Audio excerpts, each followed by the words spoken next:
नमस्कार दोस्तों, स्वागत है एक बार फिर से आपका आपके चैनल फायर इन इंडिया में। दोस्तों, आप लोग मुझे पता है बहुत दिनों से वेट कर रहे थे कि कब मैं ऑप्शन ट्रेडिंग ट्यूटोरियल का नेक्स्ट पार्ट लेकर आऊँगा। तो इंतज़ार खत्म हुआ, पार्ट 3 आज मैं आपके लिए लेकर आया हूँ।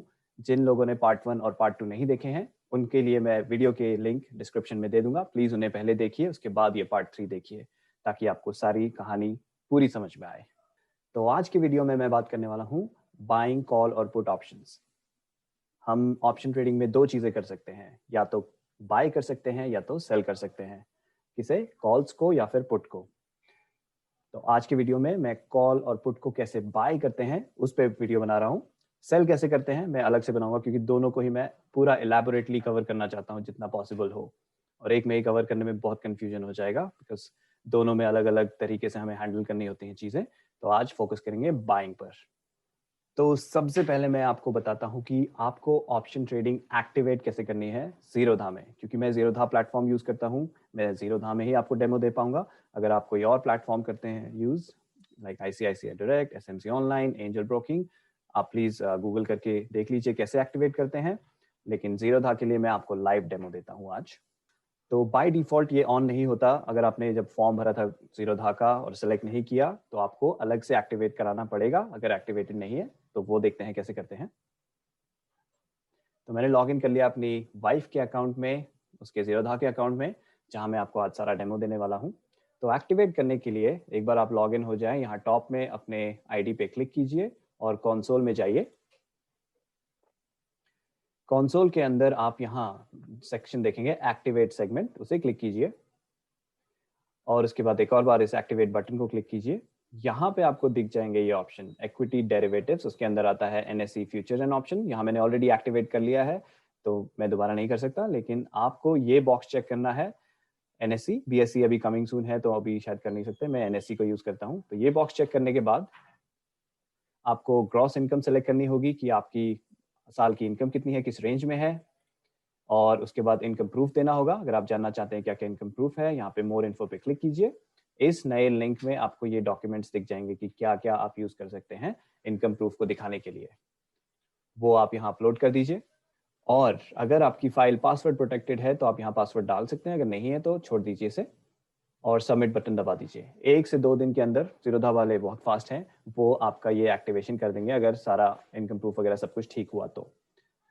ओके दोस्तों, एक बार आपने अपना जीरोधा में ऑप्शन ट्रेडिंग एक्टिवेट कर लिया, उसके बाद कैसे आप एक कॉल को खरीद सकते हैं वो मैं आपको बताता हूं। तो सबसे पहला स्टेप है उस कॉल के स्ट्राइक प्राइस को आपको जीरोधा में सर्च करना है और ऐड करना है। तो उसके लिए आप यहाँ सर्च में जाइए और एग्जाम्पल लेते हैं। तो पहले हमें चूज करना है कि स्ट्राइक प्राइस। आपने मेरे पिछले वीडियो देखे होंगे, तो हम इस चार्ट को खोलते हैं एनएसई की वेबसाइट पे और मुझे से बैंक निफ्टी में करना है। तो बैंक निफ्टी सेलेक्ट कीजिए। यहाँ से आप एक्सपायरी डेट सेलेक्ट कर सकते हैं।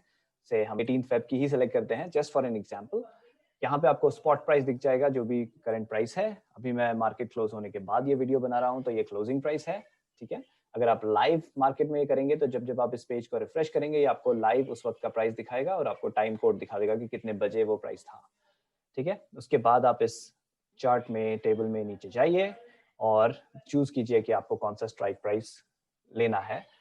तो आज के एग्जांपल के लिए हम मान लेते हैं कि हमें इस 37,600 स्ट्राइक प्राइस में कॉल खरीदनी है। तो इसका प्रीमियम कितना है? 435 रुपीज 35 पैसा। तो सबसे पहला स्टेप है इसे ऐड करना आपके जीरोधा में या जिस भी ट्रेडिंग अकाउंट में आप हैं।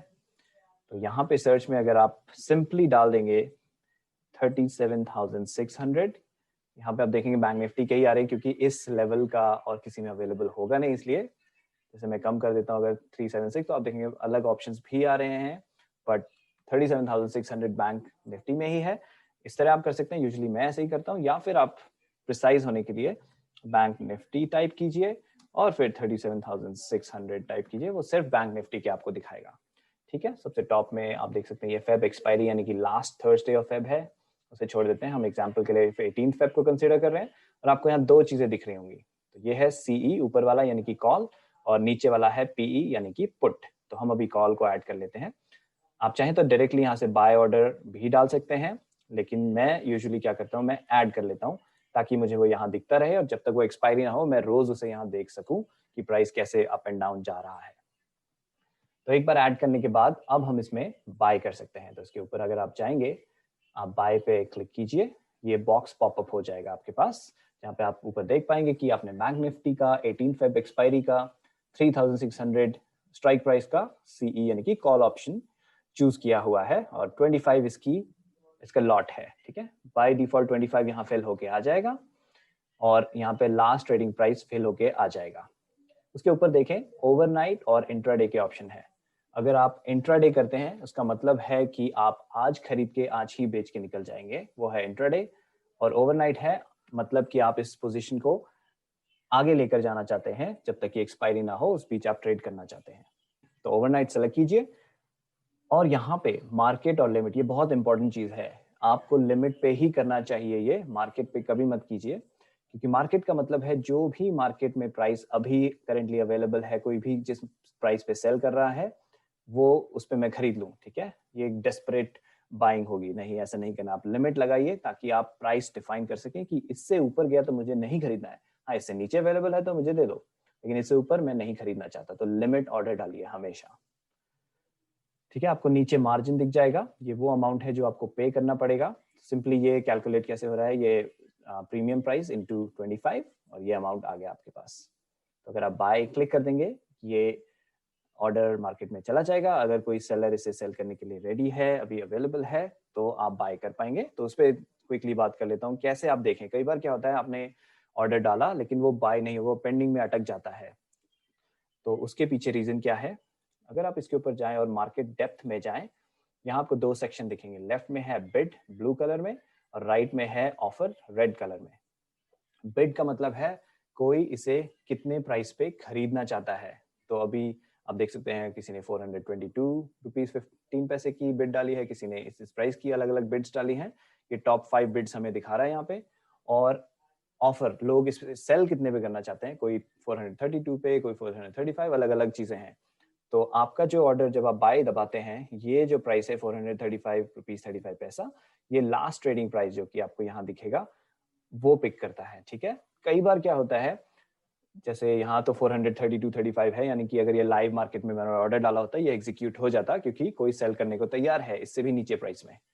लेकिन कई बार ये सिर्फ होता है 440, यानी कि 435 से ऊपर के ही प्राइस होते हैं, यानी कि कोई सेल करने को तैयार नहीं है मेरे ऑफर्ड प्राइस पे, तो मेरा बिड होगा 435 रुपीज 35 पैसा, लेकिन उस पर कोई ऑफर ही नहीं कर रहा है, तो मेरा ऑर्डर एग्जीक्यूट नहीं होता। तो आप यहाँ से पता लगा सकते हैं कि अगर आपका ऑर्डर पेंडिंग है तो वो क्यों पेंडिंग है, कोई सेल भी कर रहा है या नहीं कर रहा है। अगर आप इसका चार्ट देखना चाहते हैं, सिंपली यहाँ पे चार्ट पे क्लिक कीजिए और चार्ट आ जाएगा। आप यहाँ 1 डे सेलेक्ट कर सकते हैं सिर्फ उसी दिन का चार्ट देखने के लिए, 5 डेज, लास्ट 5 डेज और डिफरेंट ऑप्शंस हैं, आप देख सकते हैं चार्ट। ठीक है, एक बार बाय हो जाएगा आप उसको ट्रैक कर सकते हैं पोजीशंस वाले टैब में। पोजीशंस में दिखाएगा आपको वो कितने प्रॉफिट या कितने लॉस में चल रहा है जब ऑर्डर एग्जीक्यूट हो जाएगा। उसके बाद जब तक पेंडिंग है वो यहाँ नहीं दिखाई देगा। ठीक है, ऑर्डर एग्जीक्यूट होने के बाद वो यहाँ दिखाई देगा कितना प्रॉफिट कितना लॉस चल रहा है। आप वहां से उस पोजीशन को एग्जिट भी कर सकते हैं अगर आप चाहें तो बिफोर एक्सपायरी, वो मैं अभी थोड़ी देर में बात करता हूँ उसके बारे में। ब्रोकरेज की बात करें तो जीरो धा में आपको हर एक ऑप्शन ट्रेडिंग के ऑर्डर के लिए 20 रुपीज प्लस टैक्सेस देने पड़ते हैं। तो अगर आप बाय कर रहे हैं 20 रुपीज, आपको सेल कर रहे हैं 20 रुपीज, आपको देने पड़ते हैं प्लस टैक्सेस। ठीक है, ये इनका फिक्स्ड है, डजेंट मैटर आप कितनी क्वांटिटी में कर रहे हैं, किस प्राइस का कर रहे हैं, किस प्रीमियम पे कर रहे हैं, 20 रुपीज फ्लैट रेट है प्लस टैक्सेस। अब बात करते हैं कि कॉन्ट्रैक्ट्स सेटल कैसे होते हैं इंडेक्सेस यानी कि बैंक निफ्टी, निफ्टी, फिन निफ्टी में और स्टॉक्स में एक्सपायरी के दिन। तो मैं कुछ एग्जांपल्स आपको दिखाता हूँ। पहले देखते हैं बैंक निफ्टी का एग्जांपल। तो आज जो मैंने आपको दिखाया 15 फेब हमने चूज किया था स्ट्राइक प्राइस 37,600, 18 फेब की एक्सपायरी का प्रीमियम था 435 रुपीज 35 पैसा और लॉट है 25 क्वांटिटी का, तो प्रीमियम हो जाता है 10,884, जो सब हमने उस स्क्रीन पे ही देख लिया था जीरो धा में। अब बात करते हैं सिनेरियो की। तो पहला सिनेरियो होगा कि बैंक निफ्टी का प्राइस ऊपर चला जाता है आपके स्ट्राइक प्राइस यानी कि 37,600 से ऊपर। अब ऊपर जाने के लिए वो कितना भी ऊपर जा सकता है, तो मैंने 2-3 एग्जांपल्स यहाँ कोट किए हैं आपको अंडरस्टैंडिंग देने के लिए। सो अगर वो 37,800 चला जाता है, आपको सेटलमेंट अमाउंट मिलेगा। इसका फॉर्मूला है जितना प्राइस ऊपर गया है यानी 37,800 माइनस जितना आपने स्ट्राइक प्राइस चूज किया था, ठीक है, 37,600 which is like 200 points into quantity which is 25। तो वो हमें देता है 5000। ये होगा सेटलमेंट अमाउंट। अगर आप एक्सपायरी तक वेट करेंगे, आफ्टर द मार्केट क्लोजेस, इतना अमाउंट आपको मिलेगा। लेकिन क्योंकि आपने ऑलरेडी प्रीमियम पे कर दिया था 10,884 जिस दिन आपने खरीदा था, तो आपका नेट प्रॉफिट होगा, यानी कि आपको लॉस होगा, नेगेटिव में है ये 5,884, यानी कि 54% का लॉस इस अमाउंट पे। अगर मार्केट 38,000 तक चला जाता है तो सेटलमेंट अमाउंट है 10,000, आपका प्रीमियम ऑलरेडी है 10,884, यानी कि आपको फिर भी लॉस होगा 884 का। लेकिन अगर मार्केट चला जाता है 38,200 पे, तब आपको प्रॉफिट होगा 4,116 का। ठीक है, तो जितना मार्केट ऊपर जाएगा आपके स्ट्राइक प्राइस से, आपका प्रॉफिट उतना बढ़ता जाएगा आफ्टर अ सर्टेन लेवल। कुछ लेवल तक आपको फिर भी प्रॉफिट नहीं हुआ, जैसे कि हमने देखा 38,000 तक भी हम 800 के नुकसान में ही बैठे हुए हैं। उसके ऊपर जाता है तब हमें प्रॉफिट होना स्टार्ट होता है। तो ये बहुत इंपॉर्टेंट चीज है आपको समझनी कि स्ट्राइक प्राइस से कितना ऊपर जाने पे आपको प्रॉफिट होगा, बेस्ड ऑन कि आपने कितना प्रीमियम पे किया है। तो ये कैलकुलेशन भी आपके दिमाग में होनी चाहिए जब आप उसे बाय कर रहे हैं। तो ऐसा नहीं है कि आपने सोचा 15 फेब को कि ओके बैंक निफ्टी 37,600 को पार कर जाएगा और मैं प्रॉफिट में बैठूंगा। ऐसा नहीं है। जब तक वो 38,000 को पार नहीं करता है तब तक आपको कुछ भी प्रॉफिट नहीं होने वाला, आप लॉस में ही रहेंगे। तो आपके दिमाग में ये बहुत क्लियर होना चाहिए कि प्रॉफिट कहाँ जाके बनेगा। ठीक है। दूसरा सिनेरियो ये हो सकता है कि बैंक निफ्टी का प्राइस आपके चूज किए हुए स्ट्राइक प्राइस से ऊपर नहीं जाता, भले ही वो एक पैसा नीचे भी रहे तो भी आपको जीरो अमाउंट मिलेगा। लाइक मैंने यहाँ पे लिया है 37,599, जो ₹1 कम है हमारे स्ट्राइक प्राइस से। हमें सेटलमेंट में मिलेगा जीरो अंडा, क्योंकि हमने पे कर दिया है प्रीमियम ऑलरेडी 10,884, तो हमारा पूरा का पूरा नुकसान होगा इतना, यानी कि 100% लॉस। तो इसीलिए कहते हैं कि एक सक्सेसफुल ऑप्शन ट्रेडर हमेशा सेल करने में ज्यादा बिलीव करता है rather than buying. Of course buying की भी कई सारी स्ट्रेटजीज हैं, लेकिन ज्यादातर स्ट्रेटजी सक्सेसफुल ऑप्शन ट्रेडर्स की सेलिंग में होती है, जो कि मैं कवर करूंगा सेलिंग कैसे करते हैं अगले वीडियो में, और स्ट्रेटजीज उसके आने वाले वीडियोज में। तो ये तो हो गया एग्जाम्पल बैंक निफ्टी का, जिसमें सेटलमेंट होते हैं कैश में। तो जो भी आपका प्रॉफिट लॉस है वो सब कैश में सेटल होगा। अगर आपको प्रॉफिट हो रहा है तो आपके अकाउंट में उतने एक्स्ट्रा पैसे आ जाएंगे। इस एग्जाम्पल में 4,116 एक्स्ट्रा पैसे आपके आ जाएंगे। Let me take one step back. Settlement के दिन आपको मिलेंगे 15,000 रुपीज, तो उससे आपका प्रॉफिट, नेट प्रॉफिट होगा 4,000। लेकिन अगर लॉस होता है तो आपको सेटलमेंट के दिन कुछ भी नहीं मिलेगा, और आपने प्रीमियम तो ऑलरेडी पे कर दिया होगा जिस दिन आपने खरीदा है। ये हो गया बैंक निफ्टी की कहानी, या फिर किसी भी इंडेक्स बेस्ड ऑप्शन कॉल की कहानी। अब बात करते हैं स्टॉक बेस्ड ऑप्शन की। तो मैंने एग्जांपल लिया भारतीय एयरटेल का। अगेन उस पर अगर मैं वापस जाऊं, यहाँ पे भारतीय एयरटेल को खोलते हैं, तो ये चार्ट मैंने पिछले वीडियो में कवर किया था, कैसे इसे खोलते हैं, कैसे रीड करते हैं। तो मैं क्विकली भारतीय एयरटेल पुल कर लेता हूँ, और यहाँ देखेंगे आप मंथली एक्सपायरी ही होती है भारतीय एयरटेल में या किसी भी स्टॉक में। ठीक है, तो 25 फेब का एग्जाम्पल ले लेंगे हम, और मान लेते हैं कि हमने 610 का स्ट्राइक प्राइस चूज किया, जिसका प्रीमियम है 12 रुपीज 75 पैसा। तो हमारा मानना है कि वो 610 तो क्रॉस करेगा ही करेगा, उससे बियॉन्ड भी क्रॉस करेगा। अगेन वही कैलकुलेशन जो मैंने बैंक निफ्टी में समझाई, वो आपके बैक ऑफ द माइंड चलनी चाहिए। एक्सेल पे आप ऑलरेडी कैलकुलेट करके बैठेंगे कि इतना मैं एक्सपेक्ट कर रहा हूँ, इसलिए मैं 610 की कॉल खरीद लेता हूँ। अब इसका एग्जाम्पल एक्सेल में समझते हैं। अगेन 15 फेब को से हमने इतने स्पॉट प्राइस पे से चेक किया था 594, और हमने स्ट्राइक प्राइस अपने लिए चूज किया 610, एक्सपायरी 25 फेब, प्रीमियम 12 रुपीज 75 पैसा, और भारतीय एयरटेल की एक लॉट की क्वांटिटी है 1851। तो हमें प्रीमियम पे करना पड़ेगा 23,600 रुपीज। अब वही दो सिनेरियो, पहला सिनेरियो जहां एयरटेल का प्राइस हमारे स्ट्राइक प्राइस से ऊपर चला जाता है, यानी कि 610 से ऊपर जाता है। अगर वो 615 पे चला जाता है तो हमारा नेट प्रॉफिट होगा 14,345 नेगेटिव, यानी कि लॉस। लेकिन अगर वो 625 पे चला जाता है तो हमें प्रॉफिट होगा 4,165 रुपीज का। लेकिन स्टॉक्स में सेटलमेंट कैश में नहीं होती है।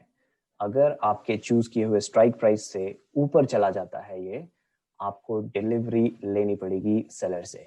ये स्टेटमेंट पड़ी है ऑरेंज कलर में।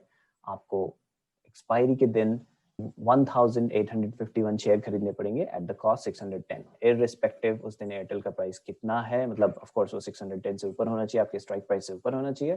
कितना भी ऊपर हो, आपको राइट मिल चुका है 610 पे खरीदने का। तो आपको वो खरीदने पड़ेंगे उस दिन। उसके बाद आप उसे बेच सकते हैं, वो आपके डीमैट खाते में आ जाएंगे खरीदने के बाद। तो इतना पैसा आपके पास अवेलेबल होना चाहिए कि आप उसे खरीद सकें। ये बात अच्छे से दिमाग में डाल लीजिए, ये बहुत इंपॉर्टेंट पॉइंट है। स्टॉक में ऑप्शन ट्रेडिंग इतना सिंपल नहीं है, इतना आसान नहीं है अगर आपके पास ज्यादा बड़ा अमाउंट नहीं है। लेकिन अगर एयरटेल का प्राइस नीचे रहता है आपके स्ट्राइक प्राइस से, इस एग्जांपल में 609 रहता है, तो आपको सेटलमेंट के दिन कुछ नहीं करना होगा। ऑफ कोर्स आपका सारा प्रीमियम चला जाएगा, आपको कुछ वापस नहीं मिलेगा, लेकिन आपको कुछ खरीदना बेचना उस दिन नहीं करना पड़ेगा। आपका सेटलमेंट 0 में हो जाएगा without you having to buy anything और sell anything. Of course loss is 100%। लेकिन ऐसा नहीं है कि सिर्फ आपको, अगर आपने कॉल बाय की है, इनफैक्ट कॉल सेल की है, तो आपको एक्सपायरी तक का वेट करना ही पड़ेगा। नहीं, ज्यादातर ऑप्शन ट्रेडिंग होती है प्रीमियम के खेल पे। तो अगर मैं इस चार्ट में वापस जाऊं, ये जो आप प्रीमियम देख रहे हैं ना, 610 की स्ट्राइक प्राइस का आज का प्रीमियम 12 रुपीज 75 पैसा, जो आप देखेंगे 95 पैसा ऊपर उठा था कल के कंपैरिजन में। तो आप अगर एक्सपायरी होते होते ये 610 से नीचे ही रहता है, ये डिके होता रहेगा, इसकी वैल्यू ये कम होता रहेगा, वो आपको लॉस उठाना पड़ेगा। लेकिन अगर ऊपर जा रहा है, आपको एक्सपायरी तक का वेट करने की जरूरत नहीं है। से 1-2 दिन में ये चला जाता है 13 रुपीज 14 रुपीज कुछ ऐसा बन जाता है। आप चाहें तो अपना पोजीशन एग्जिट कर सकते हैं, उसे सेल कर सकते हैं 13 या 14 जो भी प्राइस मार्केट में है उतने पे, और अपना प्रॉफिट लेकर बाहर निकल सकते हैं। एक्सपायरी तक का वेट करने की जरूरत नहीं है। ज्यादातर ऑप्शंस में ये ही होता है, in case of, mostly in case of buying. Selling में कुछ और होता है, इसलिए मैंने उसे एक अलग वीडियो के लिए रखा है, उसकी कहानी अलग है। तो सेलिंग को मैं अगले वीडियो में कवर करूंगा। अगर आपको पुट बाय करना है तो सेम सारे फंडे सेम है, एक्सेप्ट कि आपका स्पेकुलेशन है कि मार्केट या फिर वो पर्टिकुलर इंडेक्स या स्टॉक का प्राइस नीचे जाने वाला है, तब आप पुट को खरीदते हैं। जब आपका स्पेकुलेशन है वो ऊपर जाने वाला है, कॉल को खरीदते हैं। जब आपका स्पेकुलेशन है कि नीचे जाने वाला है, पुट को खरीदते हैं। बाकी सारी मैथमेटिक्स सेम है, ठीक है, इसलिए मैं उसे पूरा दोबारा कवर नहीं करना चाहता। तो थैंक यू वेरी मच दोस्तों, आपने पूरा वीडियो देखा। अगर आपको कोई सवाल हैं, कुछ कमेंट हैं, कुछ सजेशन देना चाहते हैं आप, प्लीज़ कमेंट में मुझे बताइए। मैं अपना ईमेल एड्रेस भी शेयर कर दूंगा, आप मुझे ईमेल कर सकते हैं और अपने क्वेश्चंस डिटेल में पूछ सकते हैं। मैं प्रॉमिस तो नहीं कर सकता हर एक ईमेल का जवाब दूंगा, लेकिन मेरी पूरी कोशिश रहती है जितने ईमेल्स का मैं जवाब दे पाऊँ, जितने कॉमेंट्स का मैं जवाब दे पाऊँ। So thank you very much दोस्तों, आपसे जल्दी ही मिलूंगा इसके नेक्स्ट पार्ट के साथ। हो सकता है बीच में कोई और वीडियो भी आ जाए, लेकिन नेक्स्ट पार्ट जरूर आएगा जिसमें हम सेलिंग के ऊपर बात करेंगे।